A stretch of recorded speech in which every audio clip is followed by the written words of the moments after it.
I'm Nathan Tabor, and I want to ask you, what type of life do you have right now? Is it one that's constantly filled with conflict? You're just barely getting by. Things just can't ever seem to come together? Well, I want you to consider what type of wisdom you are applying to your life. Not knowledge, not knowing how to, but wisdom, the application of. In James chapter 3, James talks about two different types of wisdom. And we have a choice as a human, as a man or a woman, we have a choice of what type of wisdom we apply to our life. And James talks about it really is clear. It's crystal clear that the type of wisdom we apply to our life determines the results we get in our life. The first type of wisdom that James talks about is earthly wisdom. Earthly wisdom is when someone, like myself, does what I believe is best for me.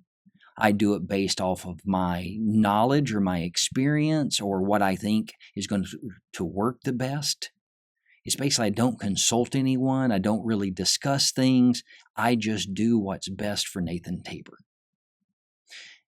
And James is very clear. The results that I get and that you'll get if you're applying your own wisdom to your life is bitterness and selfishness and strife and anxiety and stress and confusion, and you're filled with earthly desires and concerns.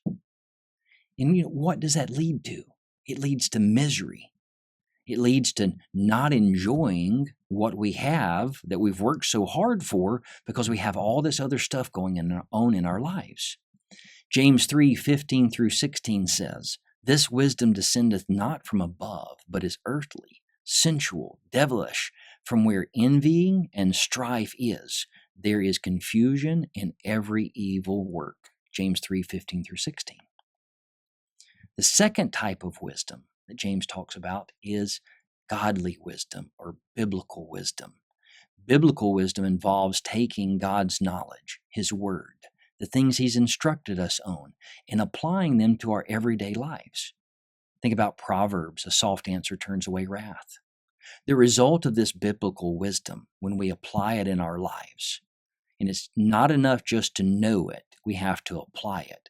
We get peacefulness and gentleness and kindness and love for others and sincerity and godly desires and concerns. We get this joy in our life. Ultimately, that's what we're seeking, right? That no matter what we're going through in our life, no matter what the circumstances are, we might not like it, we might not enjoy it, but we have joy in it because we're walking with God. We have a relationship with Him. And while we may not understand it, we know that there's a bigger plan with God. And it's just ultimately amazing when you look at how clear this is in James 3 of earthly wisdom versus biblical wisdom. In James 3:17 through 18, it says, "But the wisdom that is from above is first pure, then peaceable, gentle, and easy to be entreated, full of mercy and good fruits, without partiality and without hypocrisy. And the fruit of righteousness is sown in peace of them that make peace." So what type of life do you have? Do you have one that's filled with all this conflict and anxiety and all these things that are going on? Or do you have a life that's full of peace and kindness and love and joy? If you have a life that is not going the way you want it to go, even though you're working hard and even though you're striving and you're doing everything possible that you can, I've been there and done that. I've applied my own wisdom to my life, and it didn't get me the life I wanted. So I want to challenge you. Go to James 3. Go read the scripture for yourself and say, and be honest, write it down. What type of wisdom are you applying? And if you're applying earthly wisdom and you want different results, try applying biblical wisdom to your life. I hope you have a wonderful and blessed day, and I hope you'll join me again for other podcasts and other videos that I'm doing, and I hope you'll share this with your friends and family and those who need it.